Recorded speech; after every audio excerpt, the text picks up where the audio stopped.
기도하고 시작하겠습니다. 아버지 하나님,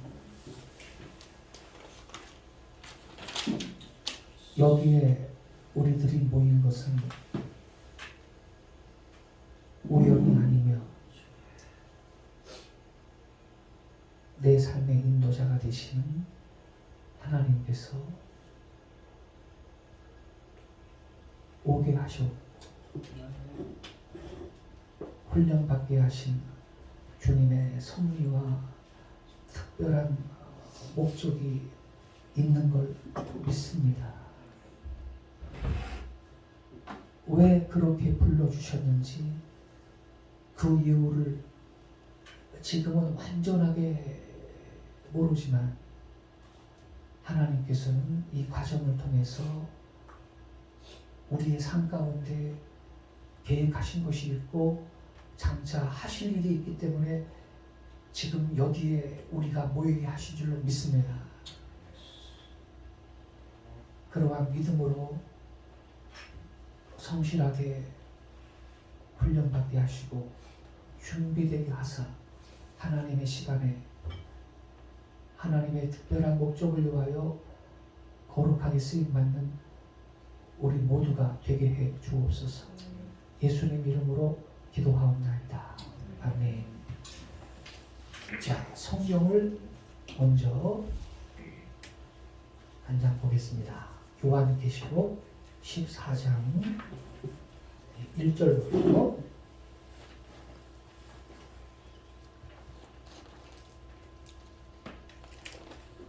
4절까지 저랑 한 절씩 교독하겠습니다. 요한계시록 14장 1절부터 4절. 제가 먼저 1절을 읽겠습니다.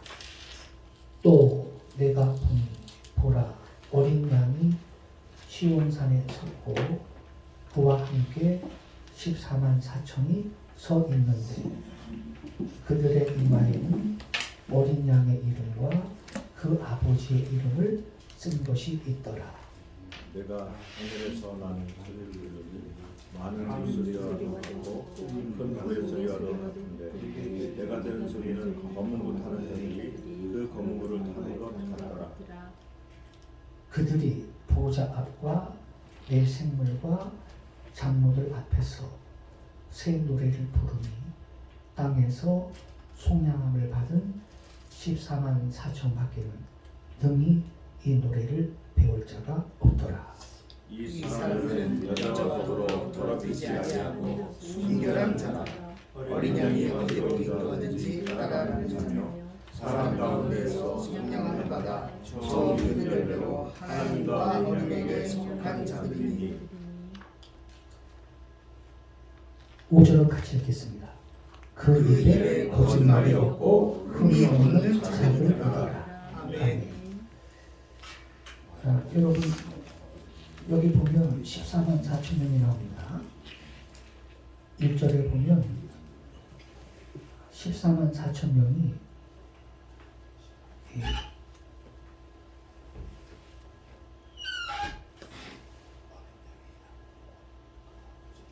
서 있습니다. 시온산에 말이죠. 여기에서 말하는 시온산은 하늘의 시온산입니다.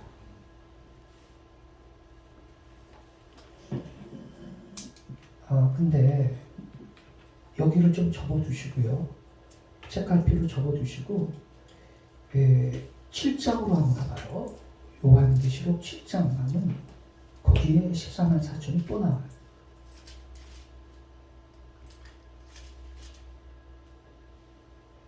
7장 1절부터 4절 한 절씩 교독하겠습니다. 제가 1절을 읽겠습니다. 이힐 후에 내가 내 천사가 땅 내 모퉁이에 선 것을 보니 땅의 사방의 바람을 붙잡아 바람으로 하여금 땅에나 바다에나 각종 나무에 불지 못하게 하더라.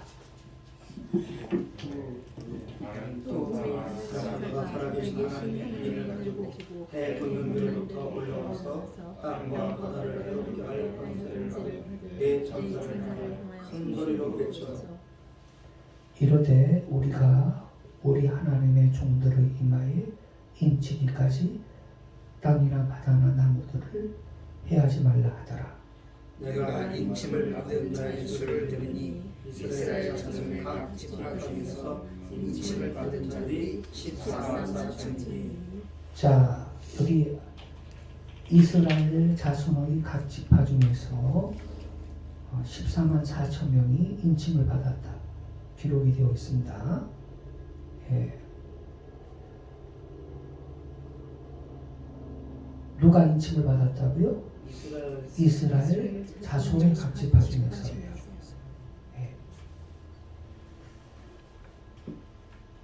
그리고요, 여기 7장 1절부터 4절은요, 천상의 장면이 아니고요, 땅의 장면입니다. 왜냐하면 2절에 해 돋는 데로부터 올라왔다고 했습니다. 인치는 사역자가. 그리고 3절에 땅이나 바다나 나무들을 해하지 말라. 이런 말씀이 계속되죠. 그래서 7장 1절 이하에 나오는 14만 4천 명에 대한 이 예언은 땅의 모습이고요. 땅의 모습이고 인침받은 사람은 이스라엘 자손입니다. 근데 14장으로 다시 가봐요. 거기도 14만 4천 명 나왔죠? 근데 14장에 기록된 14만 4천 명은요, 이스라엘이 아니에요. 그리고 땅의 장면도 아니고 하늘의 장면이에요. 1절에 또 내가 보니 보라 어린 양이 시온산에 섰고, 여기 시온산은 하늘의 시온산을 말합니다. 그와 함께 14만 4천이 서 있는데 그들의 이마에는 어린 양의 이름과 그 아버지의 이름을 쓴 게 있더라. 그리고 이들이 그 4절을 다시 한번 보세요. 4절로 가보겠습니다. 3절 보면 3절을 보세요. 3절 하반절에 보면 이들은 어디에서 속량함을 받은 14만 4천이라고 써있나요? 땅에서 속량함을 받은, 땅에서 구원받음이에요. 예. 죄사함을 받고 구속함을 받은 땅에서 그런 14만 4천 명이 지금 하늘에 있는 거예요. 어린 양 앞에. 하늘의 시온산에. 근데 이들은 어떤 사람들이냐가 4절에 기록되어 있어요. 이 사람들은 누구와 더불어 더럽히지 않았다 그래요? 네, 여자와 더불어 더럽히지 않았다. 순결한 자라 그랬고요. 어린 양이 어디로 인도하든지 따라가는 자고, 사람 가운데서 속량함을 받아 처음 익은 열매로 하나님과 어린 양에게 속한 자들이고, 그 입에 거짓말이 없고 흠이 없는 자들이더라. 그래서 여기 계시록 14장에 기록된 14만 4천 명은 땅에서 구원받은 성도들 가운데에 가장 충성되고 정절이 있는 그러한 믿음으로 승리한 사람을 대표하는 겁니다. 문자 그대로 1명, 2명, 3명, 4명, 14만 4천 명 이게 아니고요. 정리되셨습니까? 네. 이 땅에서 구원받은 사람들 중에서 여기 여자와 더불어 더럽히지 않았다. 입에 거짓말이 없고 순결한 자다.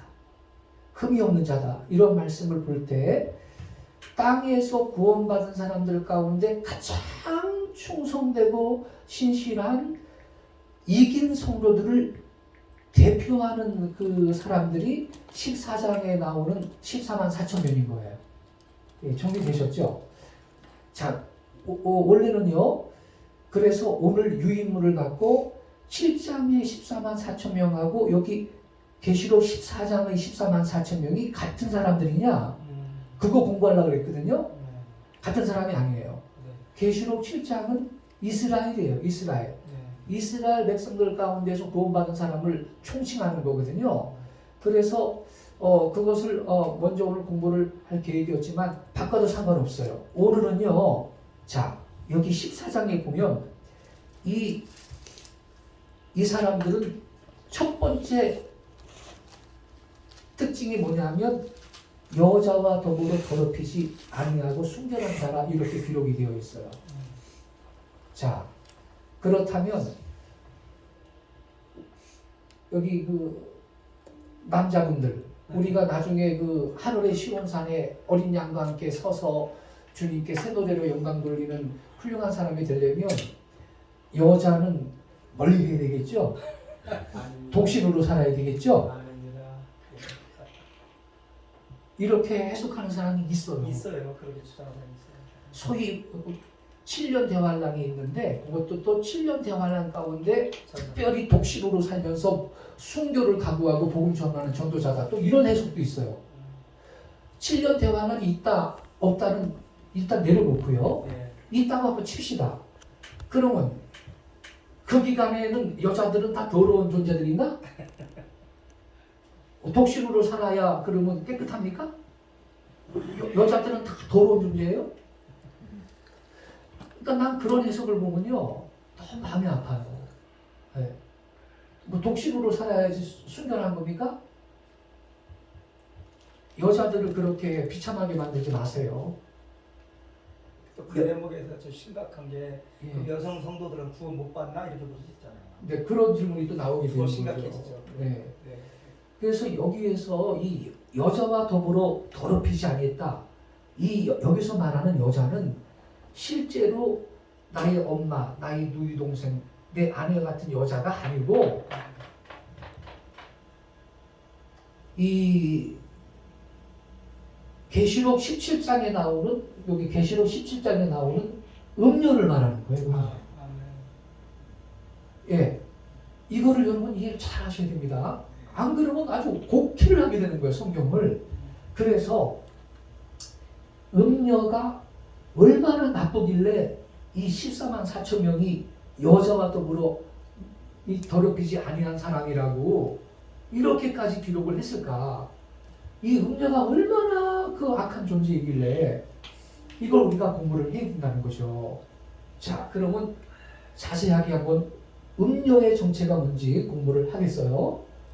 자, 계시록 17장에 음녀가 나와요. 이게 음녀예요.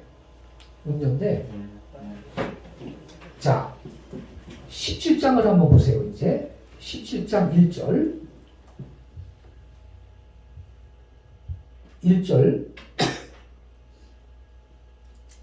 1절부터 5절이 오늘의 본문입니다.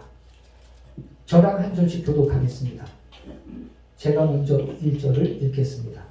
또 7 대접을 가진 7 천사 중 하나가 와서 내게 말하여 이르되 이리로 오라. 많은 무리에 앉은 큰 음녀가 받을 심판을 내게 보이리라. 땅의 임금들도 그거 넘고 땅의 사는 자들도 그 명의 부여에 취하였다 하고 곧 성령으로 나를 데리고 광야로 가니라. 내가 보니 여자 나오죠? 요 여자가 아까 14장에 나오는 그 여자예요. 여자와 더불어 더럽히지 아니했다. 그 여자예요. 여자가 붉은빛 짐승을 탔는데 그 짐승의 몸에 하나님을 모독하는 이름들이 가득하고 7머리와 10뿔이 있으며 그 여자는 자주짓과 붉은 옷을 입고 금과 소수가 진주로 꾸미고 손에 금잔을 하는데 가증한 물건과 그의 눈에 그런 것들이 가득하다. 5절을 같이 읽겠습니다. 그의 이마에 이름이 기록되었으니 비밀이라 큰 바벨론이라 땅의 음녀들과 가증한 것들의 몸이라 하였더라. 자, 여기 보니까 음녀가 나오는데 여기 그림 보세요. 7머리 10뿔 달린 짐승을 탔는데 이 음녀가 복장은 자줏빛 붉은빛 옷을 입고 있고 손에는 금잔을 들고 있는 거예요. 이 음녀의 정체가 뭐냐? 음녀 그러면 참녀를 말하는 거예요. 근데 실제 향료를 말하는 게 아닙니다. 네. 자, 공부를 한번 해보겠습니다. 이 음녀가 자줏빛 붉은빛 옷을 입고 손에 금잔을 들고 진주를 꾸미고 보석으로 꾸몄다고 여기 기록이 되어 있거든요, 여러분. 자, 잘 보세요. 성경이 상징적 언어를 사용할 때 여자는 뭘 나타내요? 교회를 나타냅니다. 자, 근거. 7 대접을 가지고 마지막 7 재앙을 담은 7 천사 중 하나가 나와서 내게 말하여 이르되 이리 오라. 내가 신부 곧 어린 양의 아내를 내게 보이리라 하고. 그러니까 여러분, 신부 어린 양의 아내 여자죠? 여자. 자, 근데 어린 양은 예수님이에요. 예수님의 아내, 예수님의 신부는 뭐가 예수님의 신부입니까? 교회죠? 교회. 그래서 여자는요 기본적으로 교회를 상징하는 거거든요. 보세요. 여기 또 나오네. The Lamb's Wife. 우리가 즐거워하고 크게 기뻐하며 그에게 영광을 돌리세. 어린 양의 혼인 기약이 이르렀고 그의 아내가 자신을 준비하였으므로.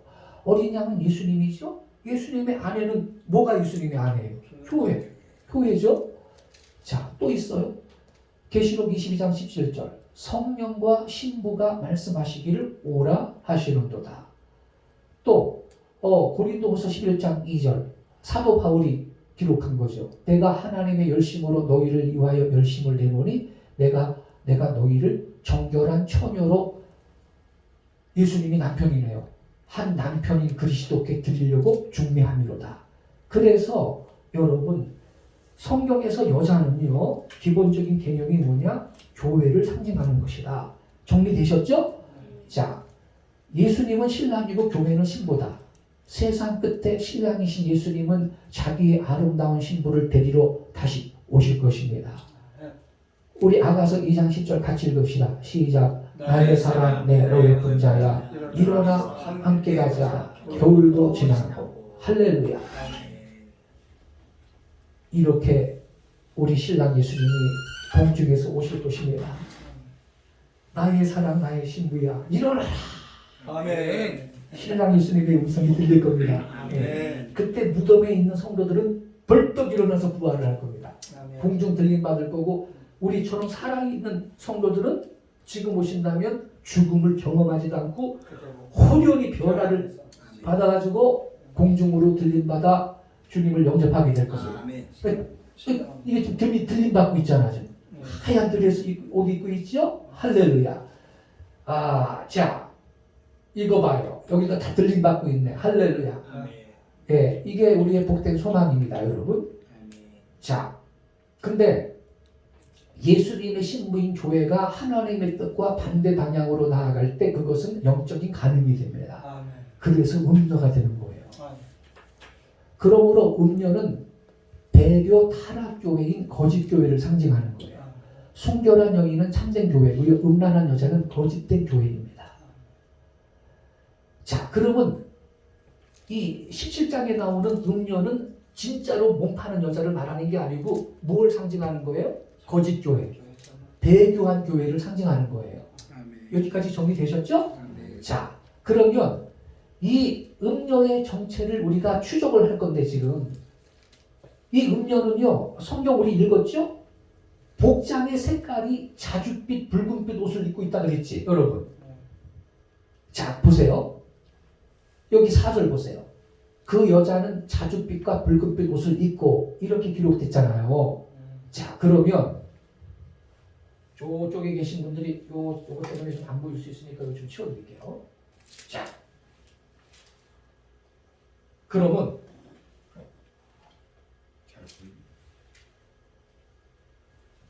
여기 잘 보세요. 진홍과 자색빛의 음녀 복장은요, 어린 양의 아내가 입은 빛나고 깨끗한 세마포 옷과 대조됩니다.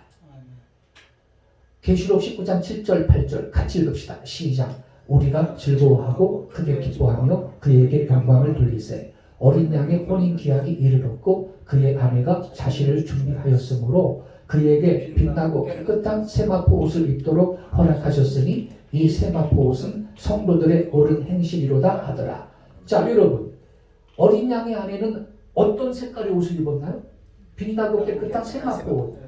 세마포는 옷이 색깔이 하얀색이에요. 하얀 색이거든요. 그래서 보세요. 아유, 어린 양 신부 하얀 옷 입었죠? 예, 하얀 옷 입었어요. 빛나고 깨끗한 세마포 옷을 입은 신부예요. 여기도 보세요. 어린 양의 신부가 하얀 세마포 옷을 입고 지금 신랑 예수님 앞에 서 있잖아요, 여러분. 할렐루야. 예. 그런데 음녀는 어린 양의 아내가 입는 빛나고 깨끗한 세마포 옷과 대조되는 색인 자줏빛과 붉은빛 옷을 착용하고 있다 이 말이에요. 4절에 그렇게 써 있죠. 그 여자는 자줏빛과 붉은빛 옷을 입고 이렇게 써 있죠. 자, 이 음녀가 자줏빛 붉은빛 옷을 입고 있는데 자줏빛은 사치의 상징이고요. 붉은빛은 죄의 상징이고요. 음란의 상징이며 또한 피의 상징입니다. 자줏빛 붉은빛 옷은요. 어린 양의 신부가 입은 빛나고 깨끗한 세마포 옷, 그 하얀 옷은 순교를 상징하는 거고요. 자, 그래서 음녀 곧 배교 교회를 식별하려면 그녀가 입는 의복의 색을 주시하라. 아시겠죠? 자, 이거 보세요. 천주교 사제들 복장이 자줏빛 붉은빛 옷입니다. 로마 카톨릭 천주교 고위 사제들의 공식 그 옷의 색상이 자줏빛 붉은빛 옷이에요. 자, 보세요. 이거 봐요. 자줏빛 붉은빛, 자줏빛 붉은빛, 자줏빛 붉은빛. 이거는요, 교황 요한 바오로 2세 장례식 광경이에요. 그런데 여기 관이 왼쪽에 가운데 관이 있잖아요. 관 양쪽으로 붉은빛 옷을 입은 사제들이 도열해 있죠. 추기경들이죠, 추기경들. 고위 사제들. 그 뒤에 자줏빛 보이죠? 이 사람 주교 수준의 것들이에요. 천주교 고위 사제들의 의복의 색깔이 붉은빛 자줏빛이에요. 이거 봐요. 더 설명하죠? 자, 밑에 같이 읽겠습니다. 노란 글씨 세 줄 시작. 음녀 곧 배교 교회를 식별하려면 그녀가 입는 의복의 색을 확인하라. 음녀는 자줏빛과 붉은빛 옷을 착용한다. 깨닫는 은혜가 있기를 바랍니다. 자, 이거 봐요. 이거 봐. 붉은빛. 이거 봐요. 붉은빛 자줏빛. 이거 봐요. 밖에 있어요. 그러면 저 뒤에 검정색 옷을 입은 자들의 정체는 뭐냐? 이거 교황 요한 바오로 2세 장례미사 광경인데요.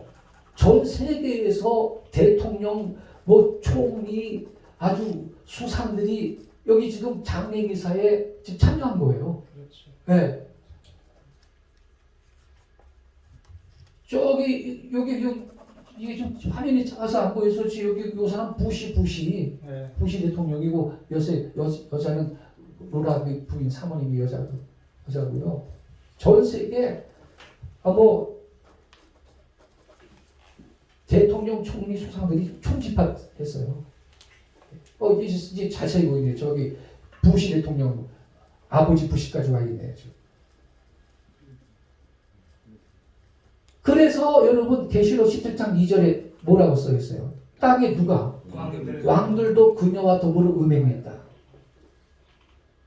이렇게 써 있는 거예요. 부적절한 관계를 가졌다는 거죠. 이 음녀하고 땅의 왕들이. 이거 봐요. 이거는요. 바티칸에 있는 이 성당의 베드로 성당의 주재단 모습인데 주재단에 기둥 보세요. 꾸불꾸불 이 뱀처럼 생긴 기둥이 4개가 있어요. 아우 징그러워요. 여기도 주재단 앞으로 붉은빛 자줏빛 옷을 입은 고위 사제들이 앉아 있어요. 이거 봐요. 아우 저 기둥 아주 당연히요. 아우 너무너무 무서워요. 교황 요한 바오로 2세입니다. 자줏빛 옷 입었죠? 옆에 보좌 신부들은 붉은빛 옷 입었죠? 이거 봐요. 이건 현 교황이죠. 붉은빛, 자줏빛, 붉은빛. 자줏빛. 자줏빛. 먼저 교황이네요. 베네딕토 교황이네요. 이 자줏빛. 붉은빛. 그런데 4절에 보면요. 계시록 17장 4절에 보면 그 여자는 손에 금잔을 가졌는데 이렇게 써 있어요. 아까 우리 읽었죠? 그 여자는 자줏빛과 붉은빛 옷을 입고 금과 보석과 진주로 꾸미고 손에 금잔을 가졌는데 이렇게 써 있어요. 자, 보세요. 증거를 보여드릴게요. 금잔 갖고 있죠? 교황님이?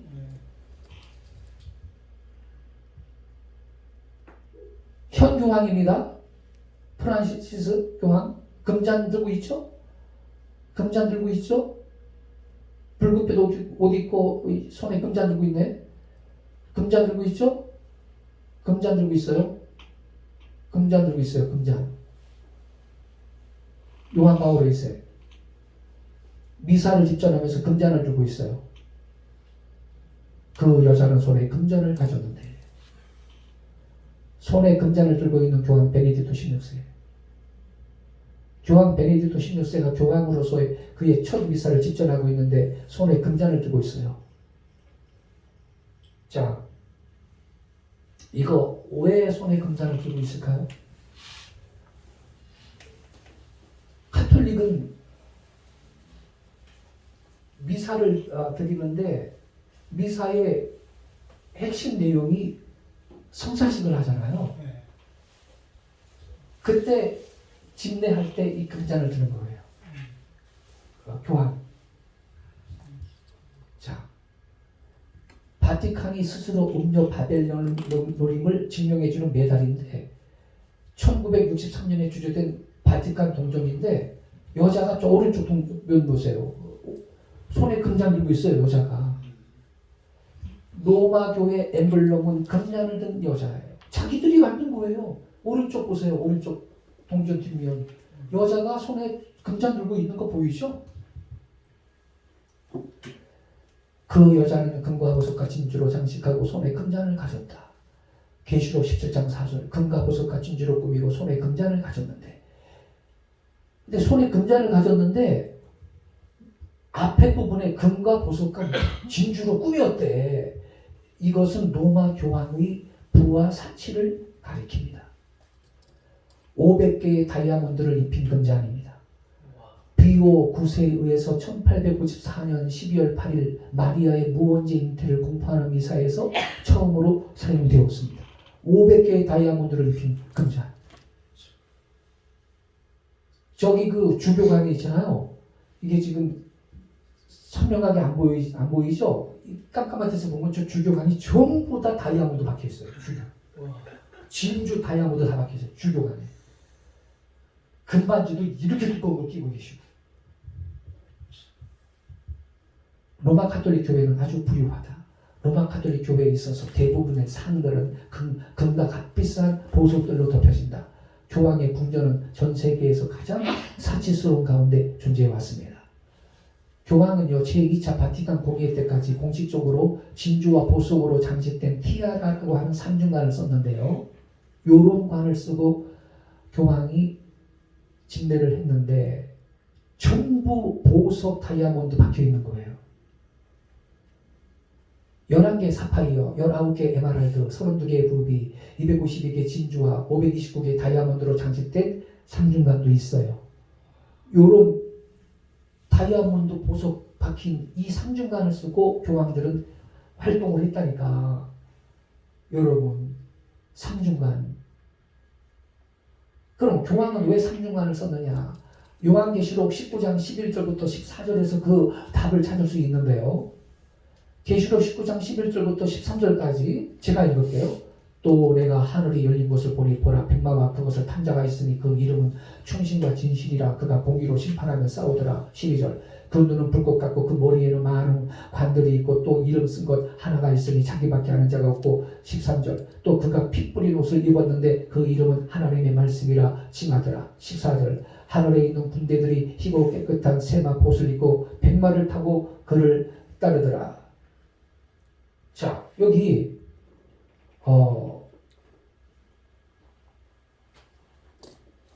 12절을 보세요. 그 눈은 불꽃 같고 그 머리에는 관이 한 개예요? 많은 관들이에요? 많은 관들이 있어요. 그래서 여러분 재림하시는 예수님을 기록한 거잖아요. 재림하시는 예수님은 머리에 많은 관들이 있대. 그림으로 표현한 거예요. 자, 질문. 왜 예수님은 머리에 많은 관들이 있을까요? 많은 왕관이 왜 있죠? 예수님은 만왕의 왕이기 때문에. 그래서 설명문을 보세요. 예수님은 머리에 많은 왕관을 쓰고 계신다. 오직 그분만이 그렇게 많은 왕관을 쓰시기에 합당하신데 예수님은 누구기 때문에? 만왕의 왕이고 만주의 주이시기 때문입니다. 할렐루야. 그래서 예수님이 재림하시는 모습을 기록한 계시록 19장에 많은 왕관을 쓰고 계시는 거야. 예수님이. 예. 정리되셨죠? 그런데 적그리스도는 이걸 흉내내기를 원하는 거예요. 예수님처럼 그래서 삼층관을 쓰는 거야. 여러분. 아무리 세력이 당당한 황제도 삼중의 왕관을 쓴 적이 없다. 차이나의 황제도 마찬가지였고 유럽의 역사 중에 어떤 황제도 그런 삼중관을 쓴 적이 없어요. 여러분. 역사 이래 그 어떤 영웅 호걸이라도 삼중관을 머리에 쓴 인간은 없었다. 오직 누구만이? 교황만이 그리스도를 모방하려고 자기 머리에 삼중관을 쓴 거예요. 자, 교황이 자기를 누구라고 말해요? 그리스도의 대리자라고. 그죠? 그리스도의 대리자라고 하잖아요. 그러니까 그리스도를 모방하려고 자기 머리에 삼중관을 쓴 거다 이 말이에요. 이러한 사실은 그들 스스로가 시인하는 것이다. 가톨릭 사전은요. 가톨릭 사전입니다. 삼중관에 대해 이걸 쓰고 있는 사람이 왕 중의 왕, 세상의 통치자, 예수 그리스도의 누구요? 대리자를 나타내 준다. 이렇게 설명을 하고 있습니다. 가톨릭 사전이. 네. 얼마 전에 아예 교황의 말이 성경보다 위에 있다고까지 표현했다고 그러지. 아유, 상태가 점점 나빠지는군요. 네. 아, 참. 최근에. 또 한 달 전에는 현 교황 프란시스코가 말이죠. 동성애는 죄가 아니라고 네, 그래요. 그러니까 음료의 본색이에요. 음료 본색. 예. 하나님이라고까지 했습니다.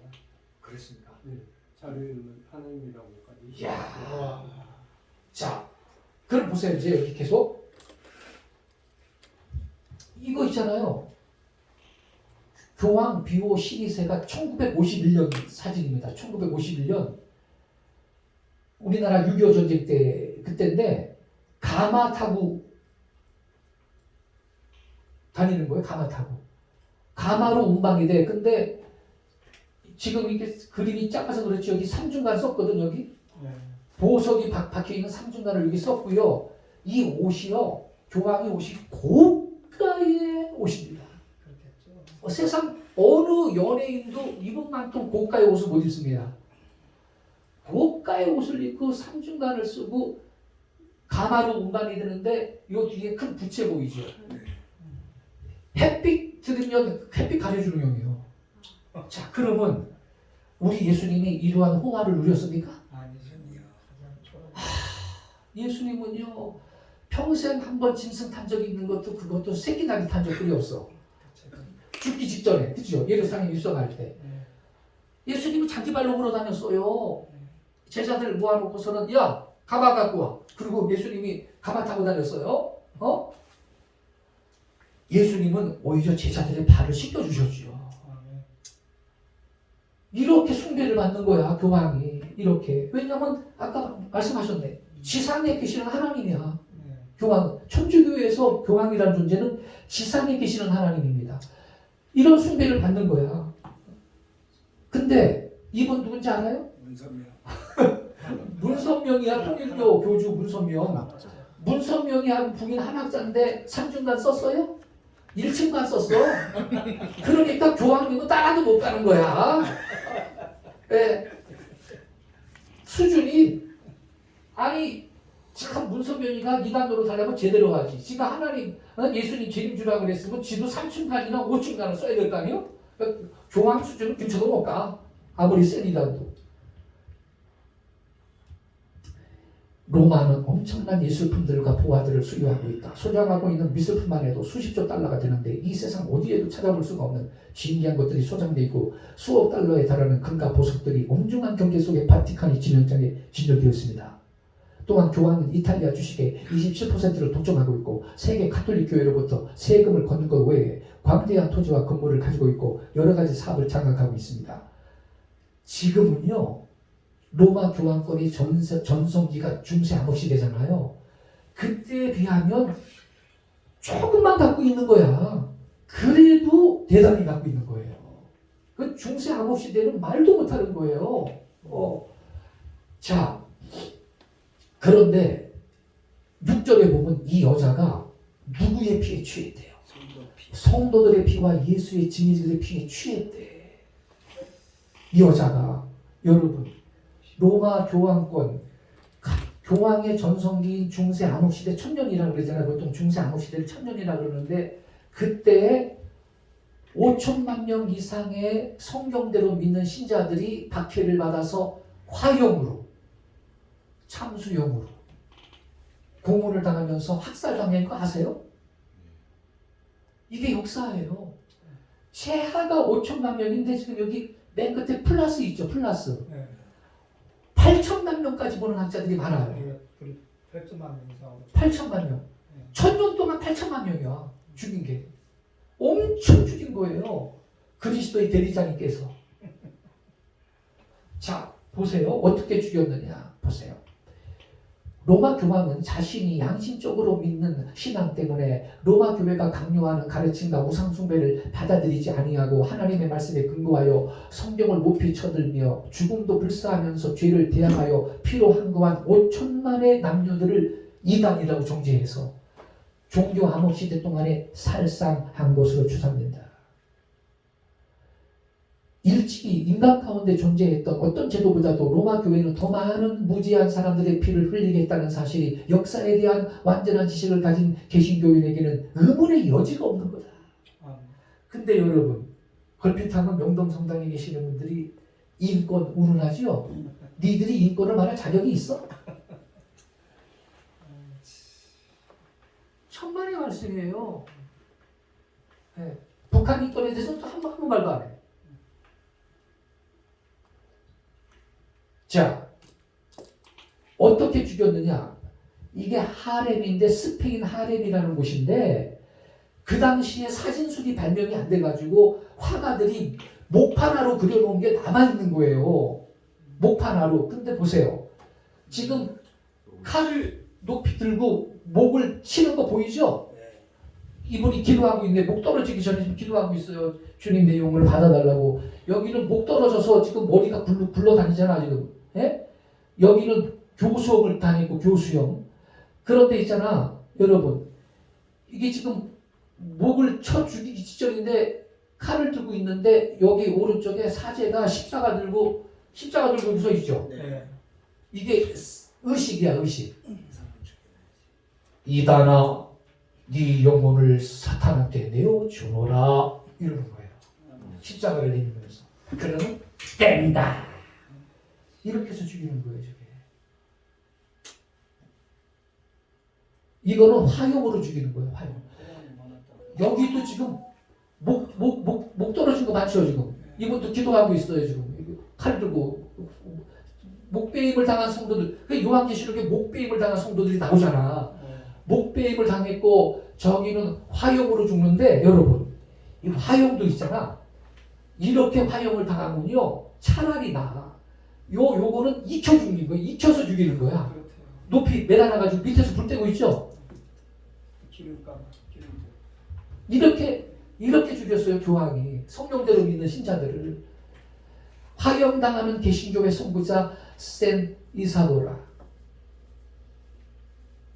이것도 화형, 존 노조스, 화형당 장작동이 안에 넣어가지고서는요. 여기 글씨 써놨네. 로드 리스티브 마이 스피릿. 목판화예요. 이건 칼라 목판화예요. 개혁자입니다. 요셉 마틴. 화형당하고 죽었잖아. 이 사람은 토마스 그레머. 여러분 알죠? 들어봤죠? 크레머. 개혁자. 지금 이 장작더미 안에 갇혀가지고 화형당에 순교했어요. 사람을 산채로 화형을 시킨다는 게 참, 이 사람은 개혁자 존 후스고요. 윌리엄 틴데일은요, 성경을 영어로 번역한, 최초로 영어로 번역한 학자인데, 성경 영어로 번역했다고 화형당했어. 상은 못 줄 망정. 왜냐하면 일반 성도들이 성경 읽는 거를 금지시켰거든요, 카톨릭이. 니콜라스 리들리 화형당에 죽는데 장작 던지고 있고 십자가 들고 사제가 서 있어요 지금. 라티모와 리들리 여기 화형당하는 장면 다 못 파나요. 화형당하는 장면 지금 십자가 들고 저주하고 있는 거예요. 이단아 네 영혼을 마귀한테 내주노라. 화형당하는 모습이에요. 십자가 내밀고 저주하고 있는 거예요. 근데 이게 지금 원래는 2시 지금 2시 반인데 1시에서 시작해서 원래는 2시 반 끝나는 거죠. 2시 반에. 끝나는 건데 다음 강의가 어떤 교수님이신가요? 잠깐만요. 요거만 하고 마칠게요. 요거만. 이 시간이 지연돼서 어떻게 되는가 확인을 해주세요. 네. 잠깐 제가 한번 확인하고. 네. 일단 맞추면 돼요. 이건 네, 요거만 하고 마치죠. 아니 그거 네. 저 순서 있잖아요. 순서인데 네. 시간이 저희가 이제 오늘 거기 다 밤 때문에 됐잖아요. 늦게 시작해서. 요 대목만 하고 마칩시다. 5분 내로. 네, 네. 네. 그러시죠. 자, 보세요. 로마 카톨릭은 성경대로 믿는 수많은 신실한 그리스도인들을 이단자로 정죄해 불에 태워 죽였다. 교황권은 요한복음 15장 6절의 말씀 곧 사람이 내 안에 거하지 아니하면 가지처럼 밖에 버려져 가는나니 사람들이 그것을 모아다가 불에 던져 사르느니라. 이 구절을 중에 내 안에 거하지 아니하면을 만일 사람이 교황님을 거절하면으로 해석했어요. 왜? 교황은 예수 그리스도의 대리자이기 때문에. 그래서 그렇게 성경 구절을 곡해해서 천주교의 교리를 받아들이지 않는 사람들을 불에 태워 죽이는 일을 합리화했던 것입니다. 그래서 계시록 17장 6절에 음녀가 성도들의 피와 예수의 증인들의 피에 취했다 이렇게 기록하고 있는 것입니다. 이거 읽고 오늘 마칠게요.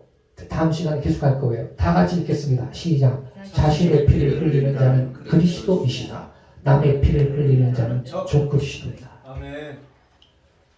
로마 교황이 8천만 명 정도를 네. 1000년 동안 이단으로 정죄해서 학살을 했어요. 적그리스도가 아니면 그럴 일을 할 수가 없어요.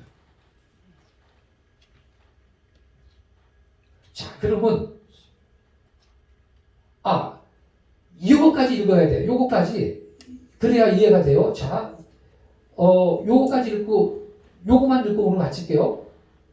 자, 고문실의 쾌락이라는 책이 있어요. 1796년 1월 달에 이단자에 대한 화형 집행 장면을 목격한 사람의 편지가 실려 있다. 편지에는 화형이 얼마나 참혹했던가를 실감나게 표현하고 있다. 따옴표 안에 있는 글이에요. 잘 들으세요. 잘 보세요. 처형은 정말 잔인했습니다. 여자는 화염에 휩싸여 1시간 반, 남자는 1시간 이상 산채로 고통 속에 몸부림쳤습니다.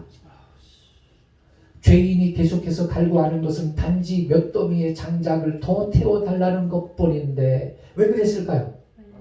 차라리 빨리 타 죽으려고. 너무 괴로우니까. 근데 받아들여지지 않았습니다. 화염은 타버린 만큼의 장작만 보충하면 똑같은 온도를 유지하며 탔습니다.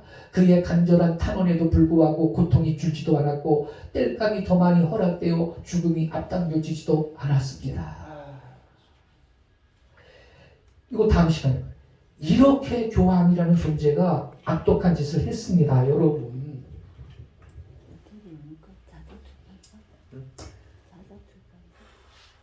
자, 오늘 여기까지 하고요. 다음 시간에 음녀의 정체를 자세하게 공부를 할 거예요. 할렐루야. 이번 학기에 입학하신 신입생이 여기 계시나요? 두 분. 두 분이요? 엄마 왔다. 환영합니다.